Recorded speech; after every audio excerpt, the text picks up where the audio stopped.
Every team, every topic, everywhere. This is Believe.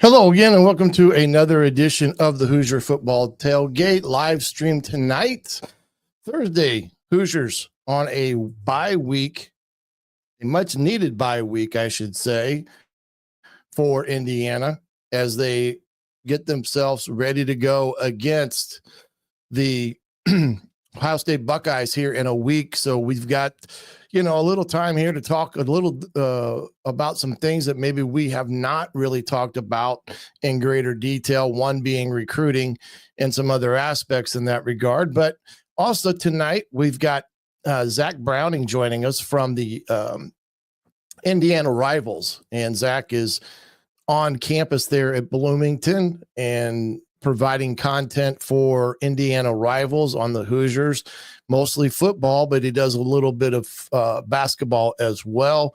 We'll get his insights on some things and maybe some of the heartbeat there on campus as what are the students, professors, and things of that nature thinking of there on campus with the Hoosiers being 10-0. And then, of course, in a few minutes, we'll bring on the guy that I bet that he said if the Hoosiers would go 10-0, he would come on as a live guest. And I said, absolutely. And we are at a time where that bet needs to be paid. And we'll have Terry Davis joining us here shortly so that I can fulfill my end of the bargain happily, because I think we all wanted to see the Hoosiers do well this year. We'll talk a little bit, even from a fan's perspective, someone that's been a Hoosier fan for a pretty good number of years. And some of those alums out there are benefiting greatly from this success that Indiana is having, especially around the water cooler at work, where most of the time in the years past, they maybe have dodged that conversation. They're very well in it as well. But want to pay some bills here real quick. Remember, Bet Online is your number one source for all things sports wagering, from the NHL, NBA to NCAA football, as well as NFL. Bet Online has you covered, from in-game stats analysis as well as live odds throughout the day. Bet Online can meet all those demands for you and is doing that in a fashion that meets the bettor's needs. Remember, there's also an online casino. So when you're done with that, head on over there to play maybe a game of blackjack or poker. And then when that is through and you want to try something else, don't forget they have over 150 different slot machines for you in that online casino. Bet Online, the game starts here. And also want to thank those affiliates for joining the Hoosier Football Tailgate as well. You can find them on our bio page on X, Facebook, and Instagram through the Linktree link. There's a button for shops, and there will be a list of those individual companies that have been a part of the Hoosier Football Tailgate in an affiliate format. If you would happen to purchase something there, remember, you got to come, and it gives us a chance to get a little commission from that purchase. But we would thank you in advance if that is done, and appreciate your Patreon support as well with the Hoosier Football Tailgate. Again, Hoosiers on a bye week this week, so it's a little odd that there's not a game here this late in the season. I've never seen a season where Indiana has actually had two byes in it. And I would argue that this one is probably the most important one prior to the one that they had before Nebraska. And you can make an argument that either one of those was much needed based upon what we've seen the last couple of weeks. While they are wins, there are some things that I think pop out at you, statistically speaking, that we'll talk about in a little bit as well. But I'm sure both sides of the ball are working diligently on that, as well as preparing for IU and the Hoosiers taking on Ohio State in a week, but also recruiting this time of year is very important. And I'm sure that some of the coaches may be out on the road even as we speak, watching some practices and then taking in some games tomorrow night. And big news on that front. We'll talk about that in just a second. But remember, if you're in the chat, by all means, please feel free of adding your questions or comments there. If we can get to them and answer them, I will as best as I can. But to fulfill that bet that we had earlier, I'm getting ready here to bring in a gentleman that Mr. Terry Davis. And Terry, can you hear me? Yes, sir, I can. Can you hear me okay, Coach? Yeah. You got a camera on there so we can see that beautiful smile. To be honest with you, Coach, I don't have one hooked up that's worth putting on. I do have one, but it's not very good. And to be honest, I've been sick the last couple of days. So okay. We'll normally have an IU thing wherever I go, but apparently on your StreamYard it doesn't show that. So yeah, well, I know. So I'm using this platform tonight. I use a couple of them depending on what I'm potentially doing, and sometimes this one's a little bit more stable when you start adding different graphics and stuff to the fray. But I also want to say thanks for joining us. I know that early on, absolutely, we had made a little bit of a side bet that if Indiana would happen to be 10-0, I'd have you on, and in order to pay that bet, I go by my word, and we got you here tonight. Now, tell me let's be clear. Let's be clear, Coach. I didn't say this last week when we were 9-0. Give me a little credit. This was way back. This was like week 1. Yeah, week 1. I believe you're right. Yeah. I believe we had played one game, and the reason I don't know if you remember. I'm sure you don't. The reason I said it was we were everyone on every show, and it was this show, it was Jim's show, it was whoever's show. We were all like, well, you can't read too much into, and you know what? I said, all right, guys, you know what? Pushing it all to the middle right here. I believe in them. They're going to do it all, and I just kind of had that attitude the whole year. You went all in real quick. You didn't really. I did. You showed your hand and put it all in the middle. Yep, so I did. I figured, you know what? I've spent all these years, and I'm sure you have too. Spent all these years with the oh my God, they're so bad. Oh Jesus, it's like and it's like I'm gonna have one year where I don't worry about any of that. I'm just gonna be happy as a lark. Well, let's talk a little bit about your history with Indiana, and tell a little bit about, I guess, how many years would you say that you have been a follower of Hoosier football? But I agree that there's other sports involved, so the Hoosier athletics in general, because some people have more than one love. But how many years have you been with this football program in terms of a fan and a supporter? Yeah, so it's tough to say. For me, I mean, exact number of years, because obviously, like every Hoosier fan, I think, of my age, it started with Coach. And, so I guess I probably got tuned into IU around 1976 when I was in first grade. Could I call myself a fan? That's tough. I mean, first graders, I don't know their ability to stay engaged. I'm not sure about all that, but anyways, you get the idea. So growing up, I grew up in the, went to school and graduated in 1988. In 1987, it's funny, we talk about the Michigan State game where they beat us. And I remember being out. This is the typical Hoosier scene.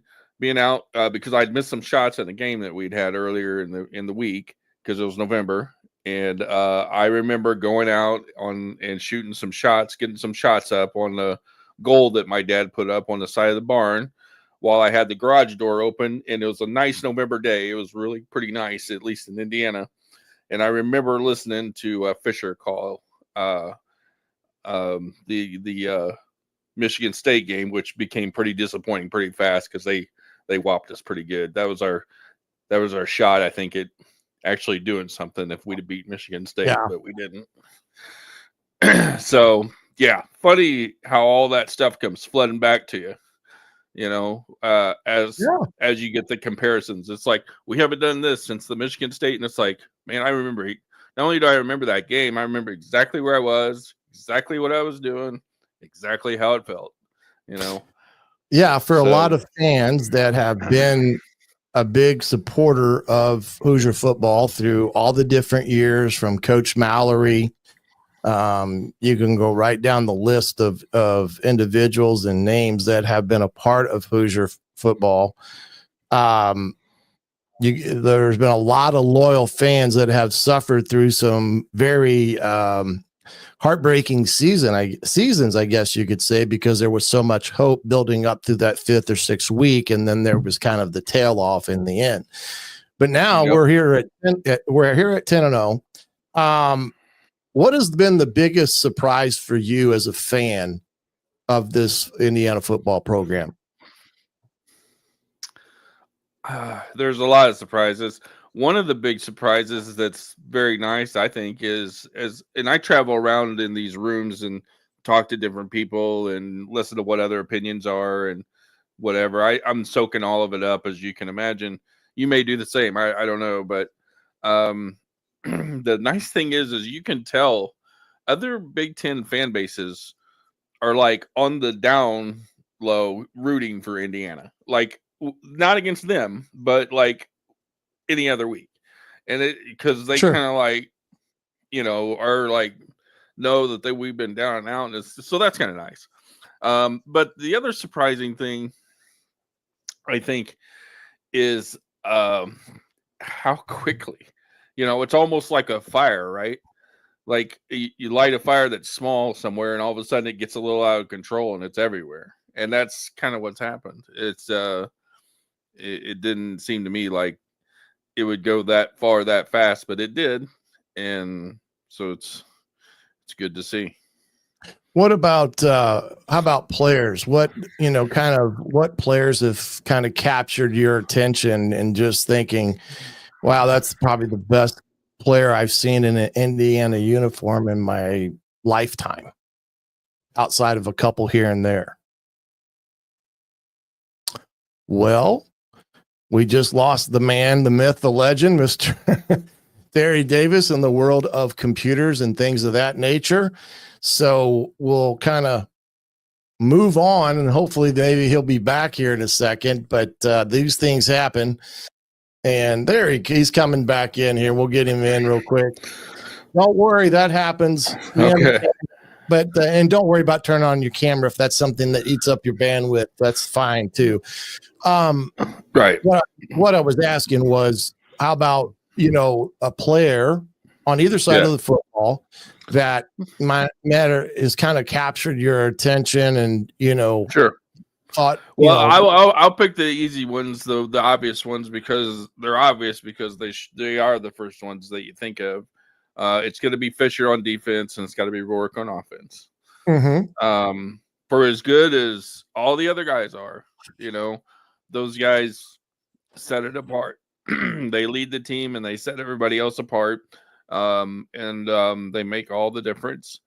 What I think a lot of people don't understand, especially the Ohio States and Michigans and whomever's of the world, is these kids aren't playing, they're playing so much more than what the other kids are. Mm-hmm. And that's respect. These kids, zero, I think Jim pointed this out to you the other day, zero stars, 44 of them on the team. Yeah. Mm-hmm. So, they're getting themselves some get back. That's what it's about. They've got things that you can't measure with a tape or a stopwatch, that Ohio State can't compete against because they don't have it. So that's why we're going to go into Columbus and beat them, because they just don't have the same qualities. Now, talent-wise, that you can measure, sure, there's good or better than anybody, but those are the two players I'd say you'd have to give the most credit to. Sure. Fisher, and he's got a nice story, and I don't know if you know it, but if you don't, you should put it on your show maybe sometime. Rourke as well has got a nice story, but just the fact he's from Canada and all the odds were against him, that's pretty amazing. And I actually had an interview with Curtis White when he first made his announcement that he was coming to Indiana. And so that's in the archives there if you want to find it on YouTube, as well as an interview with Tyler Cherry, the freshman quarterback that's coming in. Right. John says for him, the difference this year is every game we play, there's an expectation to win, where in the past, if we played our best, we might win. And that's probably a pretty true statement, even from your perspective. Yeah. I mean, there comes a point where the standard is the standard, right? And the standard before this year was way different than the standard is now. It will never go back to what that was, I don't think, anyways. And it will always. Now, listen, we're going to go 12-0, beat Oregon in the national in the Big Ten championship, and then we're going to win 2 games and bring home the national championship and be undefeated. That's the truth. That's what's going to happen this year. That can't be the standard every year, right? You can't sustain at that level. Well, I think what you could say in some respects, and this is what Kurt Cignetti alluded to when he first kind of accepted the job, making some bold statements, the Google me comment in the presser has now become a national sensation when Indiana is talked about. But I think he's always looking at it they don't sit down and come out with goals. They're worried about winning the next day and winning the next day, and what he calls stacking days. Yep. And whatever that gives them when the season's said and done, that's exactly what they are. Right. And he's a big believer in that, but they don't. And that's the one thing from a coach's perspective I found very interesting. His leadership style, is not a transactional type of thing. It's a thing that is, cohesive in its nature, but more importantly, they're looking at it from one day at a time and the stacking of days. So I think a lot of people were caught off guard, especially in that presser, that he boldly spoke about what he will do. And he talked about a blueprint. And you asked about players, Coach, about players I'm following, and that's why I said Rourke and Fisher, because you can tell every week in some sort of answer they give, well, doing what we can, we're trying to be 1-0 this week. They don't talk about anybody else other than the team that's in front of them. They don't, and it's not just hyperbole. They believe it. They know the success it's brought them, and especially Fisher. I mean, he's been with Cignetti for 4 years, a little more, so he knows. It's result oriented. We're all that way, I suppose. So he knows, hey, follow the maze, you get the cheese, and that's what's happening. Here's another question for you, Terry. What do you think about the transfer portal and how that in some ways has reshaped what maybe Indiana is or may be in the future because of the transfer portal? It probably took the transfer portal to make this happen at Indiana.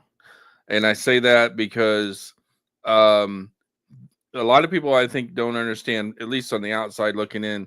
Cignetti did bring a lot of 22, 23. But like 12 or 13 of those guys are guys he's coached for 4 years. Yeah, that has to make a huge difference. Most guys, when they do the transfer portal, it's guys they've never even met before, maybe seen a picture of once. That's not how it's going down in Indiana. So it was a one-time opportunity. I think that it will never happen again quite that way, because even if you tried to copy it, What coach out there right now at a mid-level has got 12 wins that you can bring up to the Big Ten? It's pretty tough. I don't know of any. Maybe there's a few. I'm probably wrong. There probably are some, but it was a perfect storm of circumstances. The guys that he coached had been with him for 4 years. They're in their mid-20s. They're men. They're not kids. He was ready to move. They paid him the right amount of money. It was a decent move for those kids to come and get some NIL money. They could leave Virginia and come to Indiana without their moms worrying about what was going to happen to them. It's just all a perfect storm of it. I think, we had to have it. What do I think of it? I think I liked things better when you went to Indiana because you loved Indiana. But those days are gone. Yeah, this will be a new era in college football on the cusp of everything, with now having the rosters limited to 100 and essentially every player on scholarship after this year, it would appear, with the new rules that will take place when the season's over. Terry, my man, I appreciate you. I appreciate you joining in each and every week here on the Hoosier Tailgate. And like I said, I'm a man of my word. And I'm glad that you were able to come on and everything worked. And we didn't have too many different interruptions with internet connections or things of that nature. But like I said, it all went great, I thought. And I appreciate you keeping your word. I know that's a big deal to risk your show with some guy you don't even know coming on. And so hopefully I did you proud and it all worked out. Well, and this way you can calm down Jim Coyle, because he does have a lot of us watching him. Because we made that same bet on 12-0. If I go to 12-0, I get to go on him after Purdue show. So I actually said that to him today. So, but again, I appreciate you and everyone else that have joined on the lives or picked up and watched sometime during the day, whether it's the show itself or picking up the podcast.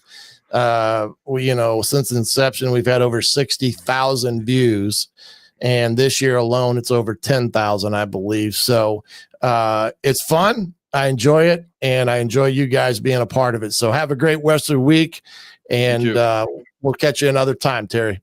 All right, Coach. Have a good one. You too, buddy. Well, there we go. That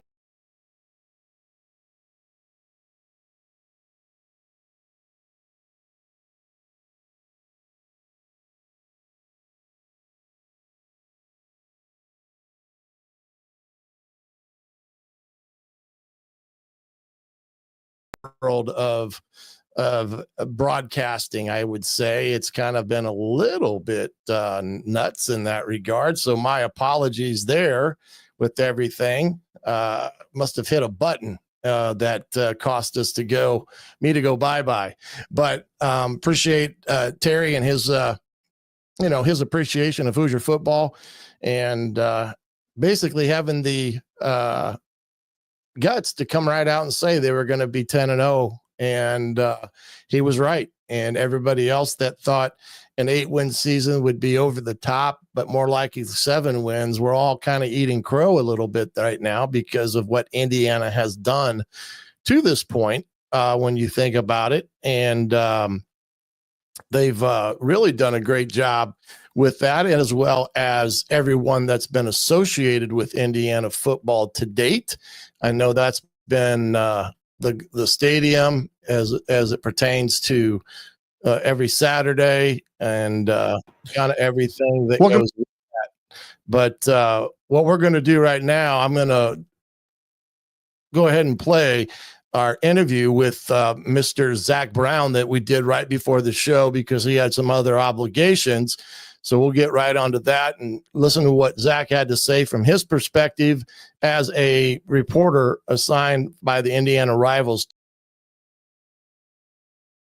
Back to the Hoosier Football Tailgate right here on the Believe Network. Joining me now, Zach Browning from Indiana Rivals, where he has been this year, implanted as the, I guess you could say, beat writer for Indiana Hoosier football and some other things that he covers like recruiting. And we'll get into some of that here in a second. But Zach, appreciate you taking the time to join us here this evening. Tell us what it's like being on Indiana's campus now as it pertains to just the overall pulse of the campus with what Indiana football has accomplished thus far? Well, first off, thank you so much for having me, but it's been crazy. I mean, just thinking about Big Noon Kickoff coming a few weeks ago, and then the week following College Game Day here, driving down 17th Street here in Bloomington, just going out for a bite to eat or just walking around campus, and there's kids lined up down 17th Street in front of Memorial Stadium, in front of Assembly Hall, all the way down to Fee, where those stoplights are. Just the sheer quantity of people that are excited about Indiana football, it's been crazy. You can't go anywhere right now around campus without somebody having an Indiana football shirt or some shirt that says Fast, Physical, Relentless, or one of those Signetti shirts. You just can't go around campus anywhere without seeing one of those. Yeah, you normally don't see that type of anticipation, excitement in football season.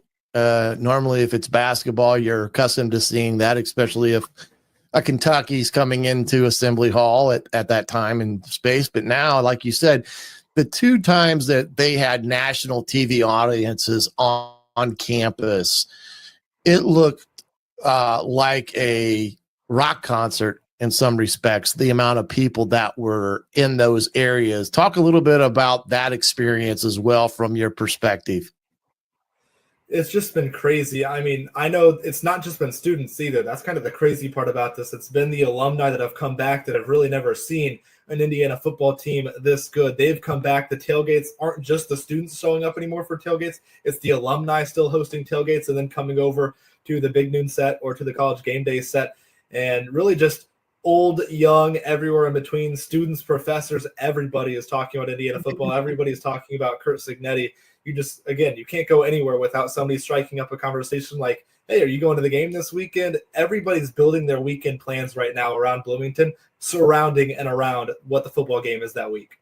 Of course, they've only got one more opportunity in Bloomington, and that would be the bucket game versus Purdue, a game that still has significant meaning, even though they're basically at the opposite ends of the spectrum when it comes to win and losses. But we know you throw those things out because that's the one game these two teams, no matter what, sets the tone for their offseason in terms of, you know, how they feel going into it.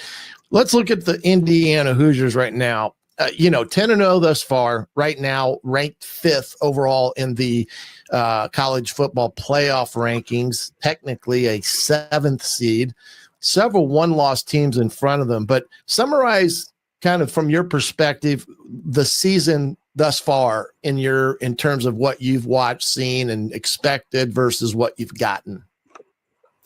I think the expectation coming into the year was a mixed bag. There were some people saying 6 wins a bowl game would probably be the expectation for Signetti in his first year. Some people said 7, 8 wins.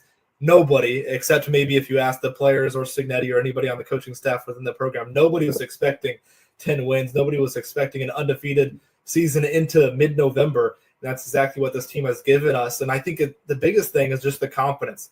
Curt Signetti came in, everybody saw it in his introductory press conference. I mean, he was confident. He knows what he's doing. He knows how to win football games. That's kind of trickled down from the guys that he brought over from James Madison that have all believed in him for the past couple of years. Those guys and those things and that belief has all trickled down into the former IU players that stuck around, the transfers that came in from elsewhere. So I think the biggest word to kind of sum up this football season for Indiana has been belief. They all believe. And it's just now about getting everybody around them and all the fans and all the media to believe what they've believed all season.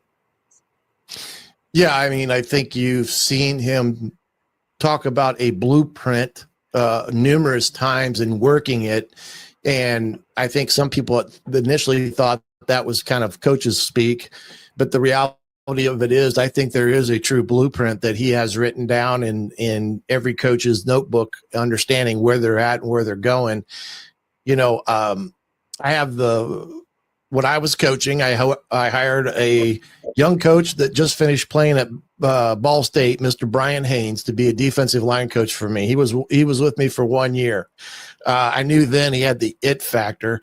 When he came back to Indiana, having been a GA there before, and I talked to him, like, why Indiana? What is this all about? Because it was all kind of a weird type of thing. It kind of fell together. But what you're saying there, he says, believe me when I tell you, he's the right guy for Indiana. And, you know, again, you're just kind of, okay, I've heard that before. My son played there. I understand all this stuff. But anyway, it's caught all of us by surprise, I guess you could say, but in a good way. Who are some of the, I guess you would say, some of the surprise standouts at this point in time that, you know, going into this season, there were a lot of question marks about the team's depth in certain situations and such, but who's kind of stood out as a big surprise on either side of the ball? Well, I think for starters, just talking about the coordinators, Bryant Haynes, Mike Shanahan, the work that they've been able to do, people think this is Curt Cignetti's team. No, this is Mike Shanahan's offense that he runs. This is Bryant Haynes' defense that he runs. And they've been spectacular, getting guys into situations to be successful. Offensively, obviously, Curtis Rourke stands out.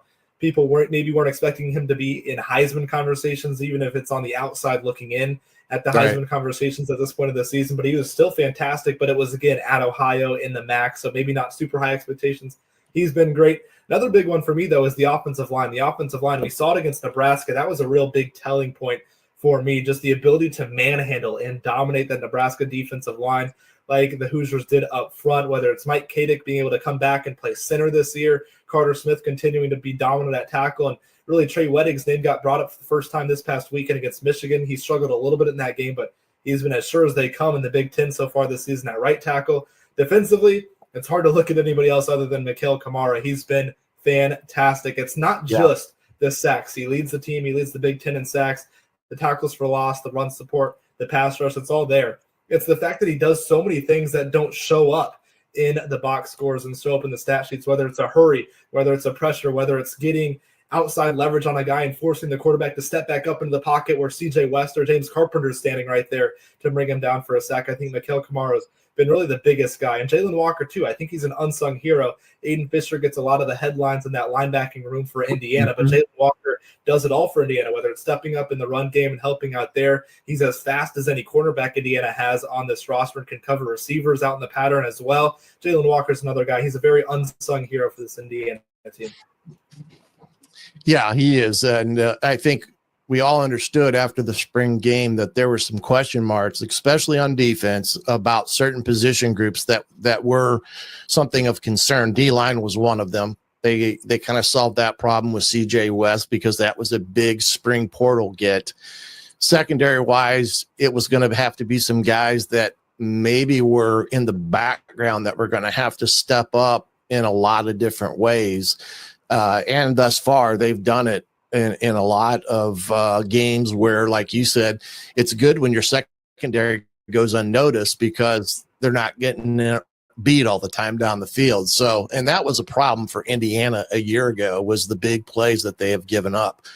Don't see that as much this year, which is a great sign, even against a team like Michigan, when the defense played lights out and the offense really struggled, especially in the second half. So I agree with you with all that. And then, of course, Mike Kadick, what a great season he's having.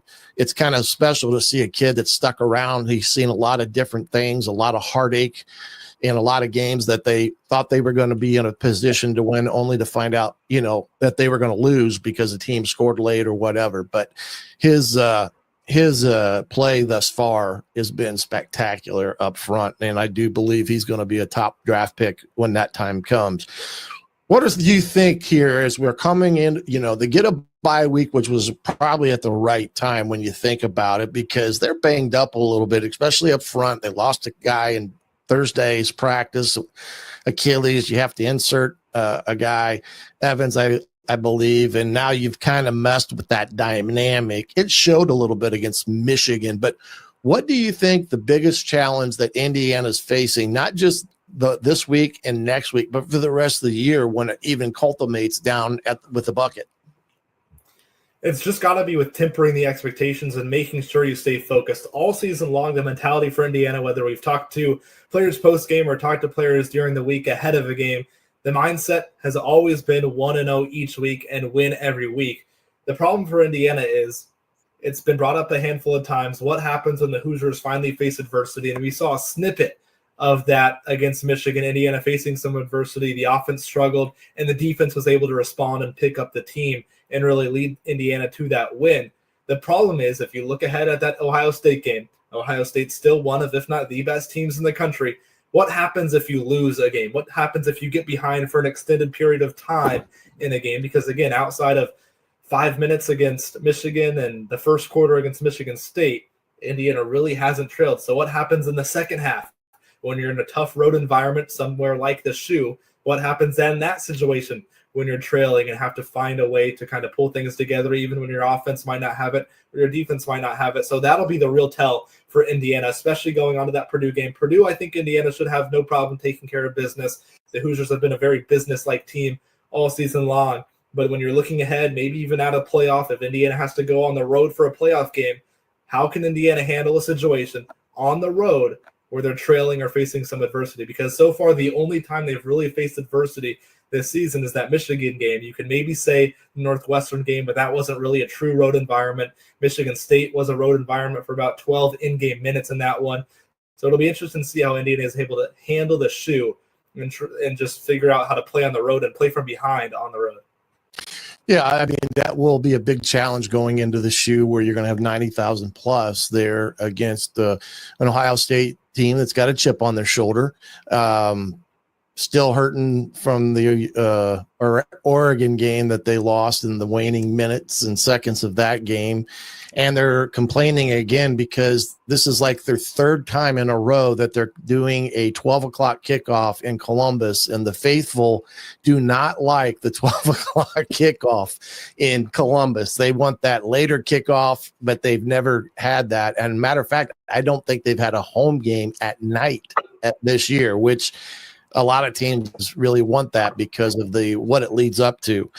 Looking at recruiting here for a little bit, let's talk a little bit about the high school recruiting thus far for Indiana. 21 commits thus far. You know, the day was a big day with, who they got to flip. Talk about a little bit about this Burris situation, the kid out of Warren Central High School, edge rusher, 6'4", 210, and he had previously been committed to Louisville. Kind of fill us in on that young man and kind of what the scenario was that flipped him to Indiana. Well, Burris was always a guy Indiana had their eyes on. He committed to Louisville back in June. And if you remember back to that time, Curt Cignetti hadn't yet played a game. This Indiana team hadn't yet played a game, so there was still a lot of unknown about what this team could do. So Burris elected to go to Louisville, where Louisville is a little bit more proven right now than what Indiana was, or at least it was back in June heading into the season. So Burris, he came down to two schools. It was either Indiana or Louisville. He ultimately chose Louisville, but this is still an in-state kid. This is a guy from Warren Central up in Indianapolis. So this is an in-state kid. He understands the struggles that Indiana football has been through really throughout his entire lifetime, but he's also seen what Indiana has done. He's come on visits. He's been here the last couple of weekends. He's seen the atmosphere and seen the hype, not only around and within the football team, but around Bloomington, around the city. I'm sure there's plenty of people at his high school up at Warren Central up in Indianapolis that are walking around with Indiana shirts and Curt Cignetti shirts, because this isn't just a Bloomington phenomenon here. It's a state of Indiana phenomenon with Indiana football. It's really a countrywide phenomenon with what Cignetti and the Hoosiers have been doing. So Burris took note. It was kind of a situation where he'd been on a couple of visits and he'd been talking to Bryant Haynes, Pat Kuntz, the defensive coordinator and the defensive line coach for Indiana, just kind of seeing where they were at and kind of seeing if they were still interested. And it was one of those situations where the interest was still there for Indiana from Indiana's perspective. And an in-state kid, it was difficult to pass up a situation where Indiana's having this successful of a season. He wants to be a part of it, and I think that's what the biggest draw was. I believe he said that what Indiana has going right now and what Curt Cignetti has going on is, quote, special. And I think that really sticks out to not only him, but for other recruits. This is something that is special for a lot of guys, not just the play on the field, not just being 10-0, the atmosphere, the buzz around Bloomington. It's just special for these high school kids to see. Yeah, they've seen a full house the last few weeks, and that makes a big difference, especially in the atmosphere from a kid's perspective. Right now, Indiana has about a 51 national ranking, 51st team in the nation, 15th overall, though, in the Big Ten. So there are still some hoops and hurdles that Indiana will need to jump over with the recruiting and start, tapping into some of these top kids that, for the most part, have been hoarded by Ohio State, Michigan, and Penn State. They're going to have to find themselves in these environments, and beating teams like Michigan help tremendously in the recruiting aspect, beating Nebraska and some of these names. So we'll see what happens there. Last question here, or a couple questions here. Where do you think Indiana, because this team is really made up of transfer portal guys. I mean, there's a lot of them, and there are going to be a lot of them that move on after this year. What are you hearing with the transfer portal and how that is going to be? Indiana will look into it as we go into the off season here in 3 weeks. Well, I still think it's going to be the biggest part for Curt Cignetti, and that's exactly where he's going to kind of look for that proof of production. He said it many times this season that he's a guy that values production over talent. He's going to go into the portal and look for guys that aren't 3-4-star portal guys, but guys that had 2 or 3 seasons under their belt playing at some group of 5 school. I mean, the defensive line alone this season for Indiana, they call themselves the G5 All-Stars, the group of 5 All-Stars, because they're a bunch of guys from group of 5 schools that produced at those group of 5 schools, and there's no reason they can't do it at the power conference level, and that's exactly what we're seeing. So I think Cignetti is going to lean on that portal heavily. He's going to have to, because there's going to have to be a lot of important positions that are replaced this offseason. You look at Curtis Rourke, he's going to be gone. Most of that defensive line, most of the defense in general is going to be gone. The receiving corps is going to be pretty broken up after this season, but I think Curt Cignetti will have no problem looking into the transfer portal for guys that aren't necessarily talented, that aren't drawing the interest from a Michigan or Ohio State,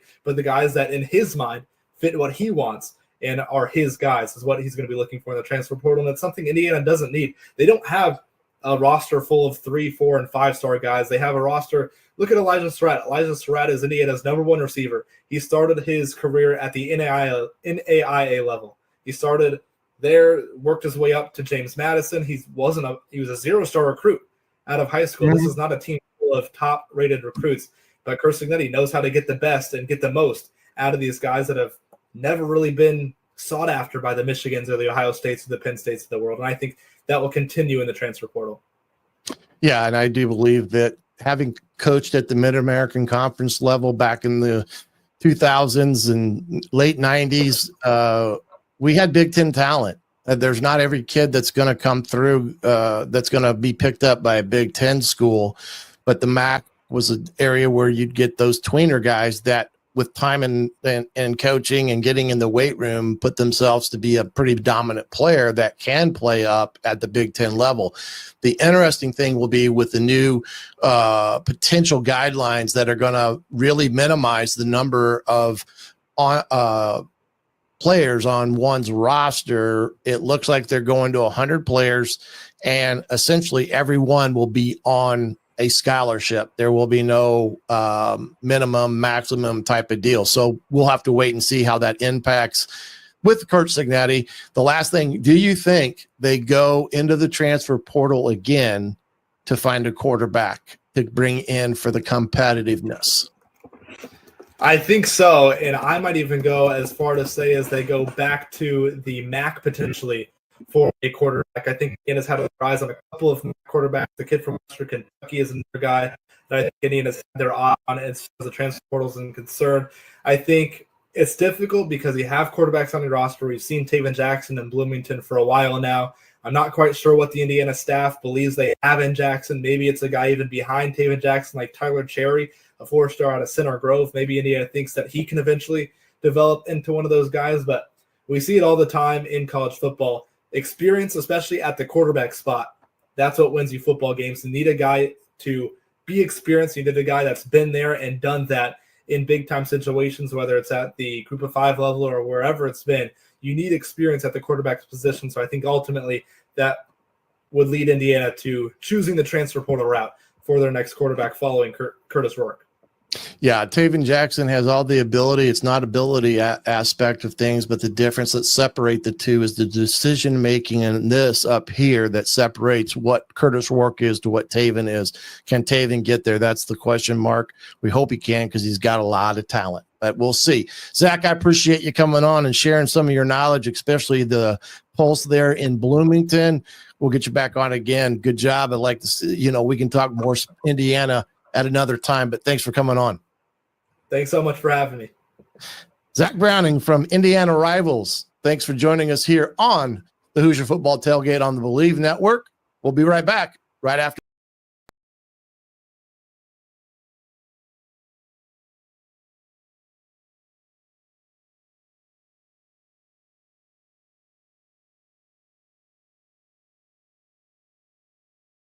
Off. I was talking there. That was Zach Browning from the Indiana Rivals.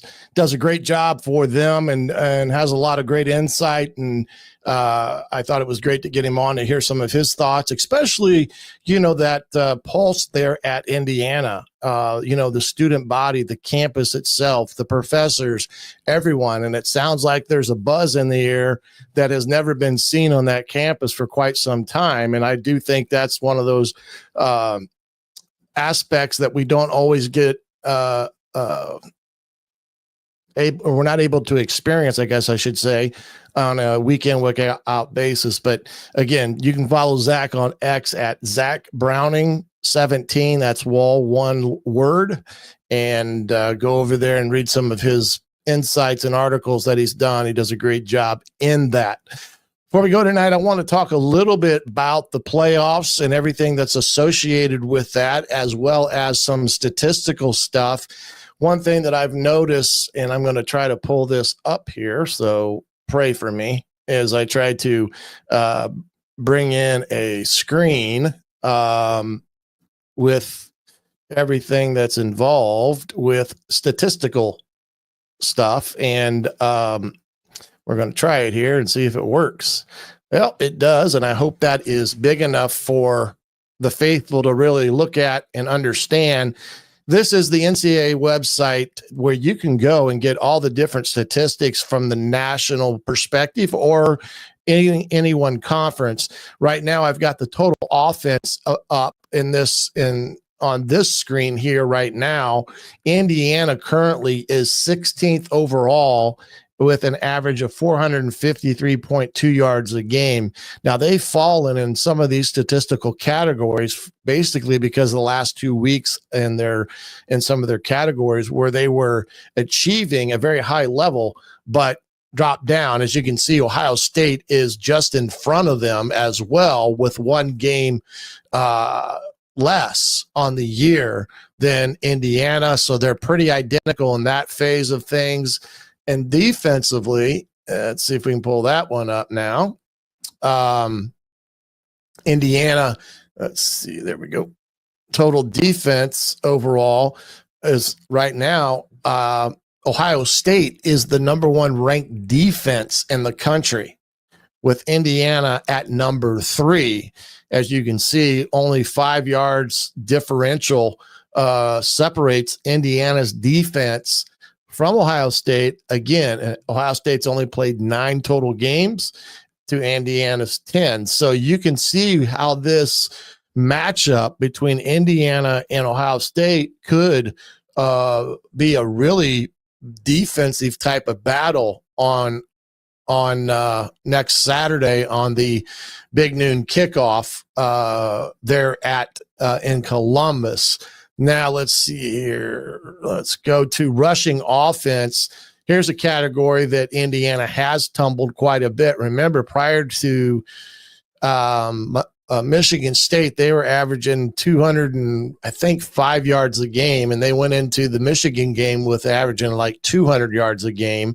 Right now, they have fallen from what they were up here in this category within the top 10. And you can see where Army's the number one rushing offense in the country, and that's because they never throw it in that regard. So they do have a really good rushing offense. Ohio State's at 39th in the country, rushing the ball at 185, and Indiana has tumbled to number 46, averaging 176.7 yards a game.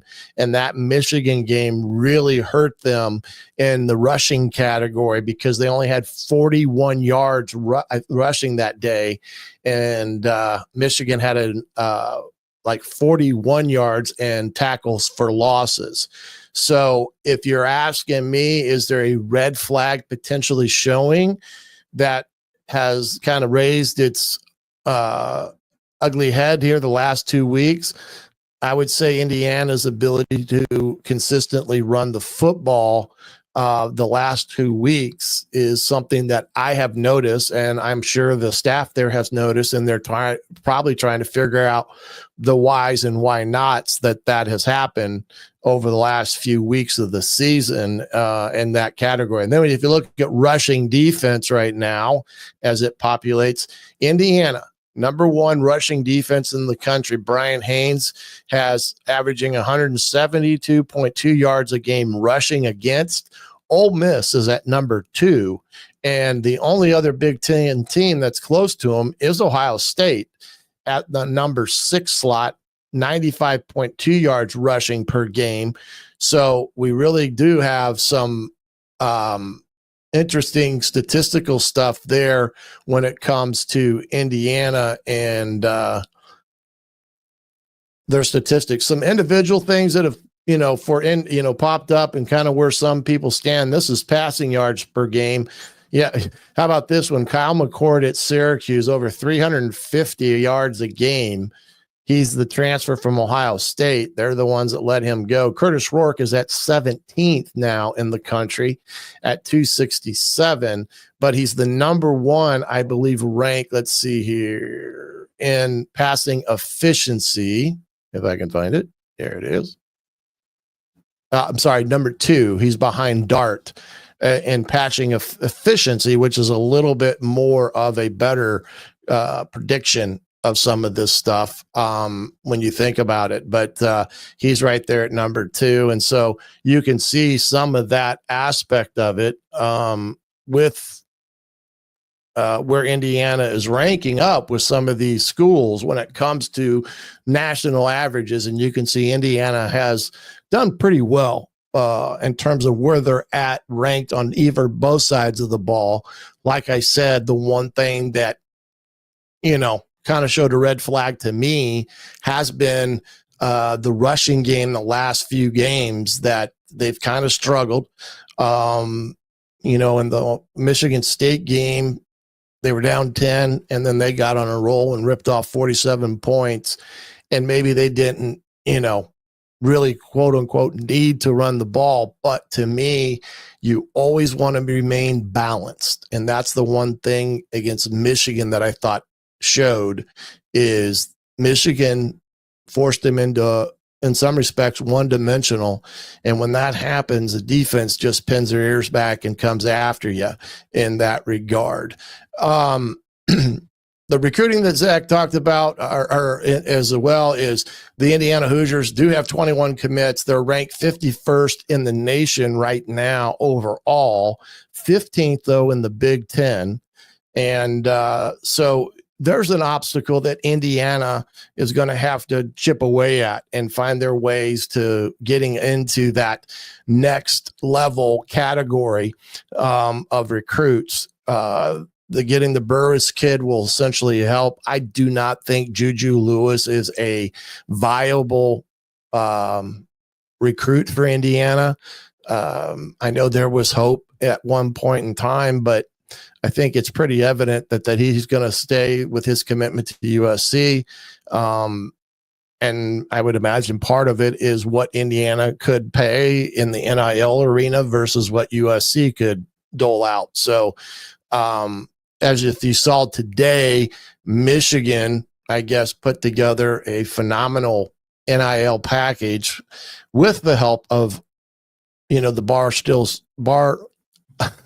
Barstool Sports Group that were able to put a pretty good package in for the kid from Bellevue up in Michigan, who is a number one recruit in some people's eyes at quarterback.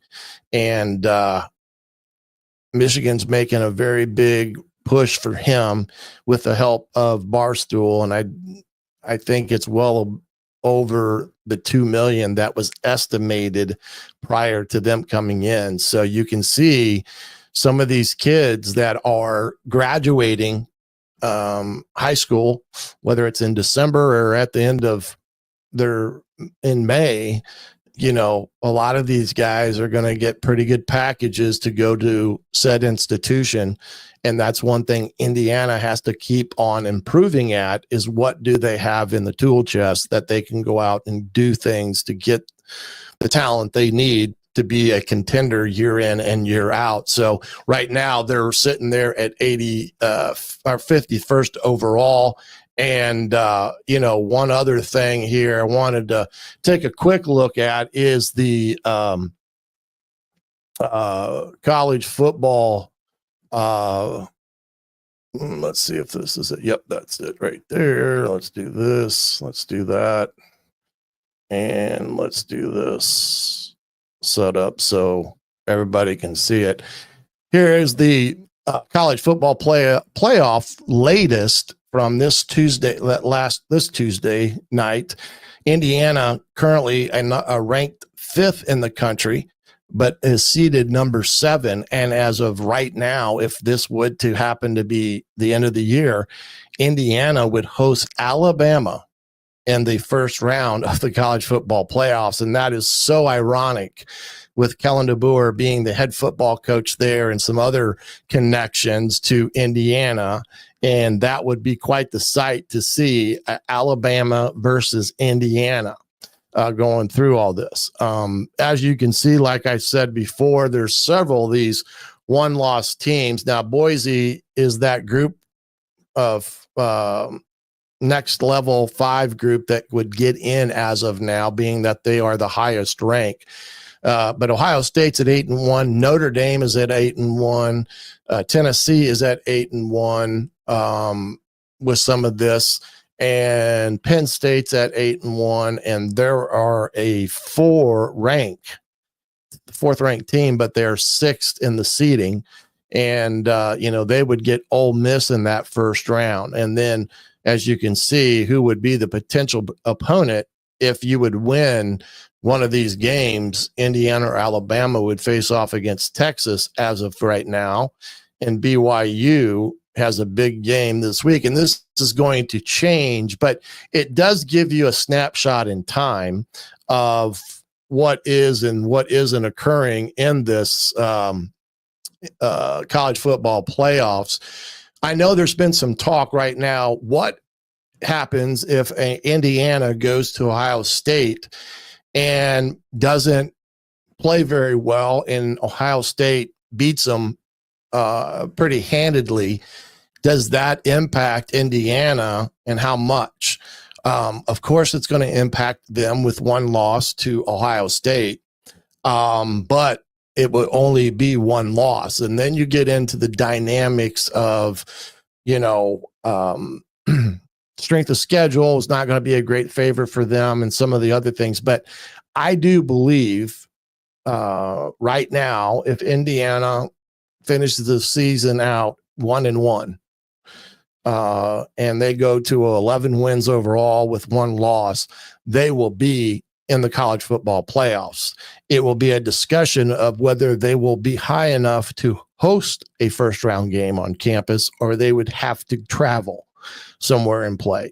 So just keep that in mind. But I do think it does impact them on how well or not they play at Ohio State in a week. So that game is, again, going to be the biggest game in the entire nation next Saturday at the Shoe in Columbus, Ohio, a part of the Big Noon kickoff. So a lot of interest there. There's a lot of big games this weekend. Indiana has the bye, and we all can sit back and watch some of these games transpire. You've got Tennessee and Georgia. That's going to be a huge one. So that game, could be whether or not Tennessee stays in or not. If they lose to Georgia, all practical purposes, they're probably going to be out. Ole Miss is in right now with beating Georgia, and kind of the leader in the clubhouse, so to speak, of where they may be for the SEC championship game. So there's going to be a lot of games. BYU, I think, plays Kansas this week, which will be another big game. So we're going to watch some great games, and Indiana can just kind of sit back with some popcorn and see how it all plays out, and plus get themselves ready for next week against Ohio State. Well, I appreciate you all joining us here this evening on the Hoosier Football Tailgate on Believe. Thanks to Terry Davis, the gentleman that has participated week in, week out in the comment section, as well as making the bold prediction that Indiana would be 10-0, and if so, he would get to come on the tailgate. And we were able to make that happen tonight. So appreciate Terry and everyone that's in the chat rooms and such. I appreciate you guys taking time out of your busy day to take part and watch the Hoosier Football Tailgate. Remember, you can go to Apple and Spotify as well, or whatever podcast platform you listen to, and download the tailgate for your listening pleasure. If you would do me a favor, going to those two sites, if you could give a rating and a brief comment, it really helps in terms of where we're placed in that algorithm of things that I have no clue how it works, but everyone tells me it's a important facet of what we do. So if you can do that at your leisure, greatly appreciate that. Remember to hit the subscribe button, especially if you're on YouTube, so you get notified, and hit that notification bell, and it will notify you when we have a drop of a video or a scheduled live stream coming about. But we'll see you all on Tuesday night at 7:30 as we prepare for the Ohio State Buckeyes and the Indiana Hoosiers in a game that is probably as big a game Indiana has played in a multitude of years. And it's going to be an exciting day in the shoe. But for now, I am the coach, Shannon Griffith. You have been watching the Hoosier Football Tailgate right here on Believe.